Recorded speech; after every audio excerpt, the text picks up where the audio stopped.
नमस्ते, हीअ आकाशवाणी आहे।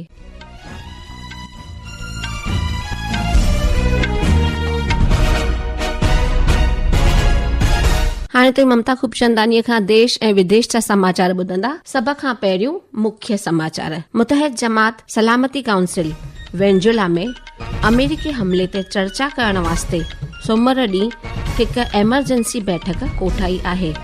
वेनेजुएला जे राष्ट्रपति ऐं उन जी ज़ाल ते नशीले पदार्थनि सां जुड़ियल आतंकवाद जे ॾोह में न्यूयॉर्क जी अदालत में मुक़दमो हलायो वेंदो।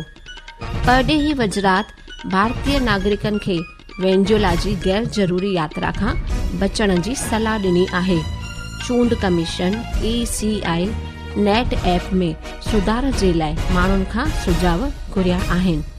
प्रधानमंत्री नरेंद्र मोदी अॼु वाराणसी में 72वें राष्ट्रीय वॉलीबॉल टूर्नामेंट जो वर्चुअल तौर ते मुहूर्त कंदो ऐं आबहवा महकमे सुभाणे ताईं दिल्ली, हरियाणा, चंडीगढ़, पंजाब, उत्तर प्रदेश, बिहार ऐं ओडिशा में घाटे कोहरे जा चिताव ज़ाहिर कया आहिनि।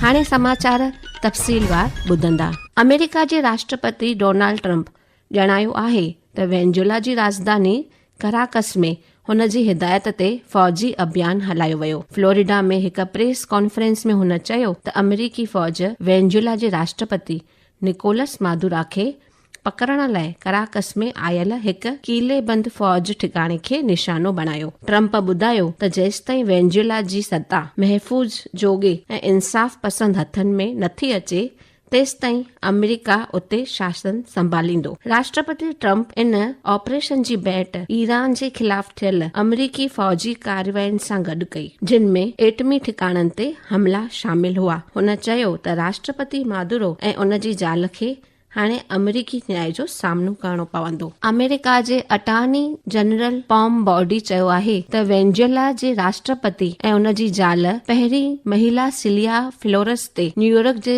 सदर्न डिस्ट्रिक्ट में मुक़दमो दायर कयो वियो आहे। हुननि ते नशीले पदार्थनि सां जुड़ियल आतंकवाद खे अंजाम ॾियण खां अलावा कोकीन जी आमदनी करण ऐं अमेरिका जे ख़िलाफ़ इस्तेमाल लाइ विनाशकारी हथियार रखण जी साजिश जो ॾोह मढ़ियल आहे। इन विच में मुतहद जमात सलामती काउंसिल वेनेजुएला में अमेरिकी हमले ते चर्चा करण वास्ते सूमर ॾींहुं हिकु एमरजेंसी बैठक कोठाई आहे। इहा बैठक काउंसिल जे गैर दायमा मेंबर कोलंबिया जे अर्ज ते कोठाई आहे। इन खे दायमा मेंबर मुल्कनि चीन ऐं रूस जो टेको हासिल आहे। मुतहद जमात secretary general Antonio Guterres Venezuela में अमेरिका जी फौजी कार्यवाही खे हिकु ख़तरनाक मिसाइल करार ॾिनो आहे। वेनेजुएला जी मुखालफती नेता ऐं नोबल शांति पुरस्कार विजेता मारिया कोरिना मचोड़ा चयो त वेनेजुएला में आज़ादीअ जो वक़्तु अची वियो आहे।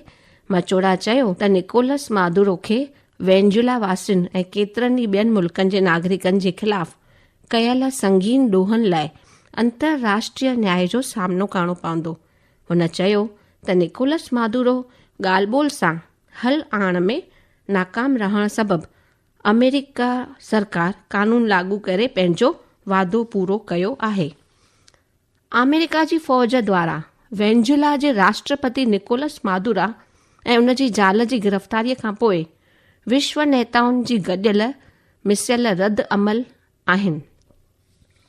रूस, चीन, ईरान, ब्राज़ील ऐं क्यूबा समेत केतिरनि देशनि अमेरिका जी फ़ौजी कार्यवाही जी मजमत कंदे इन खे वेनेजुएला जी ख़ुदि मुख़्तियारी ऐं इलाक़ाई सालमियत जी इनहराफी करार ॾिनो आहे। विदेश वज़रात भारतीय नागरिकनि खे वेनेजुएला जी गैर ज़रूरी यात्रा खां बचण जी सलाह ॾिनी आहे। वेनेजुएला में कंहिं बि कारण सां मौजूद सभिनी भारतीयनि खे तमामु घणी ख़बरदार रहण, पंहिंजी सरगर्मियुनि खे महदूद रखण ऐं कराकस में आयल भारतीय सिफारतखाने जे राब्ते में रहण जी पिणु सलाह ॾिनी वई आहे। सिफारतखाने जो ईमेल एड्रेस आहे cons@caracas@mea.gov.in ऐं एमरजेंसी फोन नंबर +58 412 95 84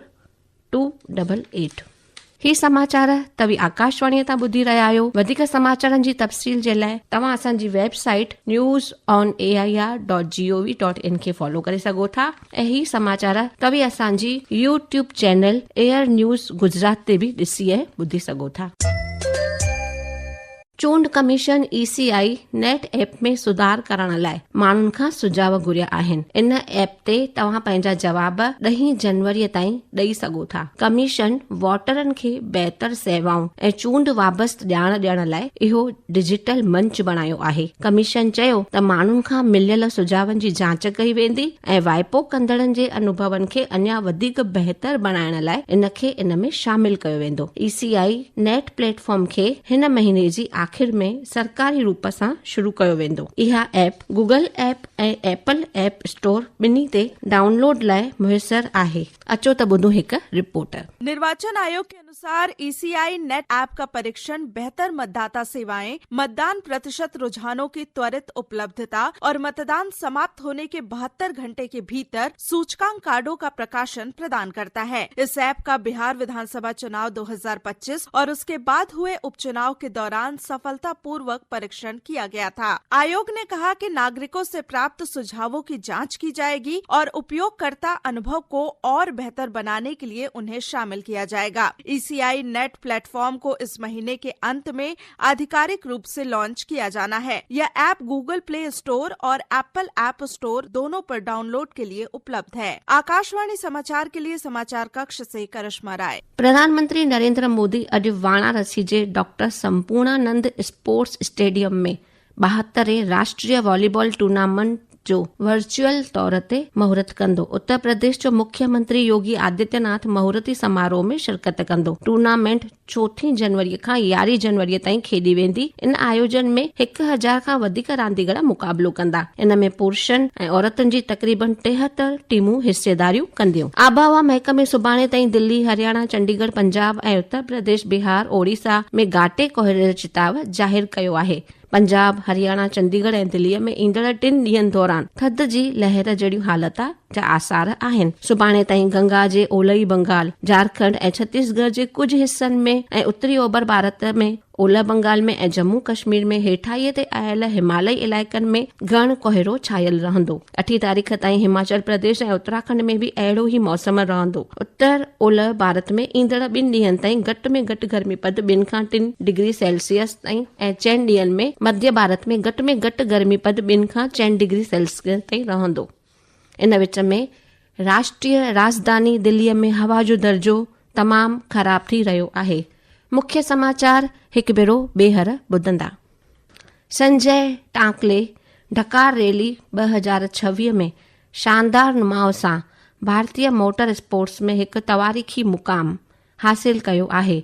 हुन रैलीअ जे शुरूआती दौर में तेज ऑफ रफ़्तार वारे ग्रुप H3 में पहिरियों ऐं कार जे दर्जे में 50 मुक़ाम पूरो कयो। अंडर 19 क्रिकेट में भारत 3 मैचुनि जी सीरीज़ जी पहिरीं ODI मैच मेज़बान ॾखण अफ्रीका खे डकवर्थ लुइस ईस्टर्न DLS नियम जे तहत 50 रन्सुनि तां शिकस्त ॾिनी। तव्हांखे ॼाणायूं त ICC अंडर 19 विश्व कप हिन महीने जी 15 तारीख़ खां शुरू थी रहियो आहे। वैभव सूर्यवंशी इन सीरीज़ में भारतीय टीम जी कप्तानी करे रहियो आहे। मुख्य समाचार हिकु भेरो ॿेहर ॿुधंदा। मुतहद जमात सलामती काउंसिल वेंजुला में अमेरिकी हमले ते चर्चा करण वास्ते सूमर ॾींहुं हिकु एमरजेंसी बैठक कोठाई आहे। वेंजुला जे राष्ट्रपति ऐं उन जी ज़ाल ते नशीले पदार्थनि सां जुड़ियल आतंकवाद जे ॾोह में न्यूयॉर्क जी अदालत में मुक़दमो हलायो वेंदो।